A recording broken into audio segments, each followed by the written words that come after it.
Mes chers frères et sœurs, paix et bien dans le nom de notre Seigneur Jésus-Christ. Une seule chose je nous propose aujourd'hui pour notre méditation. L'épreuve n'est pas ta fin, mais ton lieu de témoignage. Dans la première lecture, Daniel nous livre le vrai sens de la prophétie. La prophétie consiste à dire la parole de Dieu dans la vérité des faits présents. Autrement dit, le courage de dire la vérité de Dieu devant n'importe qui. Daniel est devant le roi Balthazar, un roi voyou et immoral, un roi païen et ennemi de Dieu. Il ne sait pas distinguer le sacré et le profane, aucun respect pour les choses sacrées. Il utilise les vases sacrés du sacrifice dans le temple de Dieu comme des coupes pour boire son vin. Il fit apporter les vases d'or et d'argent que son père Nabuchodonosor avait enlevés au temple de Jérusalem. Il voulait y boire avec. Aussi, il est très immoral parce qu'il considère les femmes comme les objets de plaisir. On apporta les vases d'or, et le roi, ses grands, ses épouses et ses concubines s'en servirent pour boire. Lui seul, il a plusieurs épouses et concubines. Enfin, il est un roi voyou parce qu'il aime la boisson. Un roi ivrogne n'a pas le temps de réfléchir sur le bien de son peuple. Il se mit à boire du vin en leur présence. Excité par le vin, il fit apporter les vases. Un roi est caractérisé par la modération. Il ne peut pas boire sauvagement jusqu'à se faire exciter devant tout le monde. Hélas, lui Balthazar, il le fait. C'est dans cette dynamique que Dieu va lui faire voir une main qui écrit dans le ciel. Le roi Balthazar va faire appel au prophète Daniel pour lui révéler le sens de cette vision. Le connaissant comme un voyou, Daniel devrait avoir peur de lui dire la vérité. Eh bien non, il va confirmer qu'il est un prophète, et un prophète, c'est celui qui est capable de dire la vérité devant le roi. Un prophète, ce n'est pas celui qui vous révèle que le grand-père au village vous en veut, ou du moins qui prédit les voyages. Le prophète dit la prophétie, c'est-à-dire la vérité de Dieu dans le présent, peu importe la personne en face. Voici l'interprétation de ces mots. Méné, c'est-à-dire pesé, ou pharisine, partagé. Tu as été pesé dans la balance et tu as été trouvé trop léger. Ton royaume a été partagé et donné aux Médès et aux Perses. Voilà un prophète, il est devant une épreuve, soit de dire au roi ce qu'il veut entendre par peur de mourir, soit de lui dire la vérité de Dieu avec toute sa rigueur de mots. Lui, Daniel va préférer mourir pour avoir dit la vérité plutôt que de vivre en disant les mensonges. À côté, il y a un détail très important. Daniel va dire au roi, garde tes cadeaux et offre à d'autres tes présents. Daniel nous révèle ici que le prophète doit être sage et la sagesse du prophète réside dans sa capacité à faire attention aux cadeaux du roi.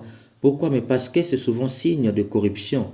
Très souvent, quand on aime les cadeaux du roi, on n'a plus le courage de lui dire la vérité. Malheureusement, aujourd'hui, nos prêtres et même les évêques sont devenus incapables de dire la vérité. Pire, à la place de la vérité, nous faisons des éloges des chefs d'État. Quant aux pasteurs des églises des réveils, point n'est besoin de les nommer, puisqu'ils sont des usurpateurs du non-prophète.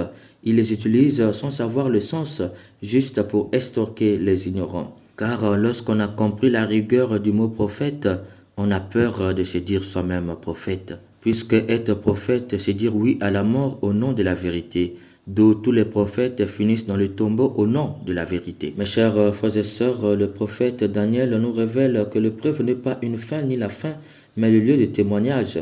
Il nous laisse un bon témoignage à travers cette lecture. Le prophète, c'est celui qui est capable de dire la vérité devant le roi. Le prophète, c'est celui qui fait attention aux cadeaux du roi. On ne peut pas concevoir qu'on est prophète et qu'on reçoive les cadeaux des chefs d'État, des millions, et on met dans notre compte alors que le peuple manque l'eau, le courant et manque des hôpitaux. Incapable de dire que l'argent que vous voulez me donner, mettez-le au service de votre peuple. Chaque fois que vous avez fait ainsi, vous avez accepté cet argent sans pourtant parler au nom du peuple de Dieu qui souffre. Vous n'êtes pas un prophète, fût-il vous êtes prêtre ou évêque, vous êtes un usurpateur. Et pire, vous êtes un prophète de paix. Vous êtes là pour vous servir de l'Église et non pour servir l'Église. C'est dans cette logique que dans l'Évangile, Jésus dit, on portera la main sur vous et vous persécutera. On vous livrera aux synagogues et aux prisons. On vous fera comparaître devant le roi et le gouverneur à cause de mon nom. Cela vous amènera à rendre témoignage. Il faut entendre par là la proclamation solennelle de la vérité qui doit être dite au prix de la vie. Pourquoi ils iront en prison? Pourquoi on les fera comparaître devant le roi et le gouverneur? à cause de la vérité. C'est pourquoi Jésus leur dit, cela vous amènera à rendre témoignage. Témoignage en grec, martyros, signifie martyr. Jésus leur dit en fait, au nom de la vérité, acceptez le martyr. Quelle est donc cette vérité? Cette vérité, c'est proclamer la Seigneurie de Jésus-Christ, mort et ressuscité pour les gens humains. Il règne et il reviendra pour juger les vivants et les morts. C'est pourquoi il leur dit, ne vous inquiétez pas, c'est moi qui vous donnerai un langage et une sagesse à laquelle vos adversaires ne pourront ni résister ni s'opposer. Ce langage et cette sagesse ne sont pas une habilité à faire des discours, mais il faut entendre par là la croix et la résurrection. Le langage que Jésus va leur donner, c'est le langage de la croix. La sagesse que Jésus va leur donner, c'est la sagesse de la résurrection. Si leurs adversaires ne pourront pas résister ni s'opposer, c'est parce que c'est une vérité incontournable. Jésus a vaincu le monde. Par sa croix, il nous a sauvés. Par sa résurrection, il a rendu possible notre résurrection. Ainsi donc, peu importe ce qu'ils subiront au nom de cette vérité, ils seront toujours des vainqueurs. Si lui-même a laissé un grand témoignage face à l'épreuve du jugement, de la condamnation, de la mort sur la croix et sa résurrection, et aussi à leur tour doivent être capables de laisser un témoignage face aux épreuves. Mes chers frères et sœurs, voilà le sens de l'épreuve que Jésus nous révèle ici, un lieu de témoignage. Dieu ne nous donne pas les épreuves comme nous révèle si bien cet évangile. Ce sont nos gouvernants, nos amis et même nos propres parents, ceux avec qui nous avions en partage le sang et la foi, c'est eux qui nous font vivre les épreuves. Mais Jésus dit qu'elles soient un lieu de témoignage. Autrement dit, sers-toi de cette épreuve pour laisser un témoignage. Malheureusement, face aux épreuves de la vie, nous allons jusqu'à maudire Dieu. Nous l'oublions et allons chercher les solutions jusque chez Satan.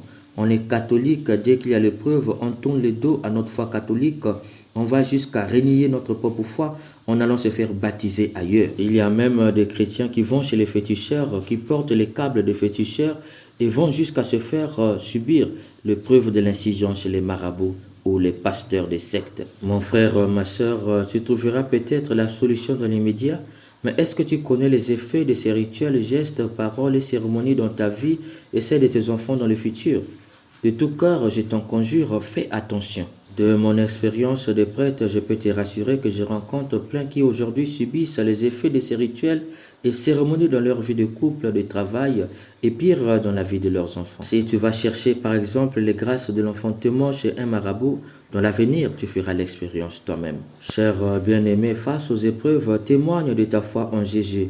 C'est pourquoi il conclut par dire, c'est par votre persévérance que vous garderez votre vie. Ne perds pas ta vie face aux épreuves par manque de persévérance. Aucune souffrance ne dure éternellement. Tu es dans le noir, certes, mais tiens bon dans le Christ. Une lumière viendra et de ta nuit apparaîtra les jours. Sache juste tendre l'oreille à l'événement et l'événement lui-même te murmurera le désir du Seigneur sur toi. Car dans l'événement, Dieu traduit pour toi l'évangile en langage de vie. Si la profondeur de l'événement est infinie, n'oublie jamais que sa largeur est immense. Ceux qui t'ont fait souffrir, ceux qui riaient de toi, témoigneront comme les centurions, celui-ci ou celle-ci était vraiment fils ou fille de Dieu. Qu'à l'image de saint André d'Onglac, prêtre et martyr que l'Église fait mémoire aujourd'hui, que les épreuves soient pour nous le lieu d'affirmation de notre foi en Jésus-Christ. Amen.